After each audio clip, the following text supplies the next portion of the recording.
પ્રખર માનવતાવાદી અને સમાજનો ઉત્કર્ષ જ જેમનો મુખ્ય હેતુ હતો, એવા હરદિલ અઝીઝે પીર તરકીત રહેબરે સુન્નીયત કોમે મિલકત સૈયદી સરકાર મોહમ્મદ દાદા બાપુ કાદરી ફાતેમીએ છેવટે આ ફાની દુનિયાને અલવિદા કહી ગયા છે.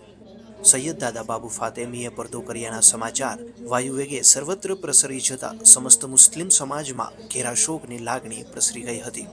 તેમના હજારો અનુયાયીઓ ગઈકાલ રાત્રિથી જ તેમના વતન સાવરકુંડલા આવવાની વાટ પકડી હતી અને બપોર સુધીમાં સાવરકુંડલા ગામે માનવ કીડિયારું ઉભરાયું હોય એવી રીતે ચારે તરફના રસ્તા ગલ્લી ખાંચામાં હજારો સંખ્યામાં દાદા બાપુના મુરીદો ચાહકો, દેશભરના સુન્ની મુસ્લિમ ધર્મગુરુ તેમજ તમામ સમાજ વર્ગના ધર્મગુરુ આગેવાનો, રાજકીય અગ્રણીઓ અને અધિકારી દફનવિધિ સમયે ઉભરાઈ પડ્યા હતા.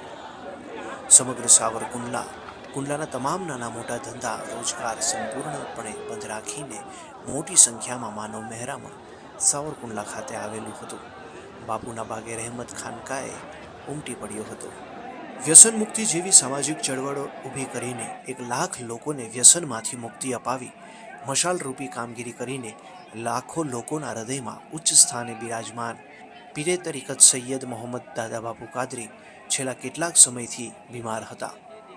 અમરેલી ખાતે સારવાર હેઠળ હતા, જે 13 ઓગસ્ટના રોજ આ ફાની દુનિયાને આખરી સલામ કરી ખાકે સંપુત થયા હતા.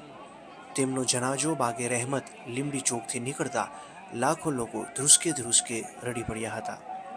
હજારો લોકો પવિત્ર સૂફી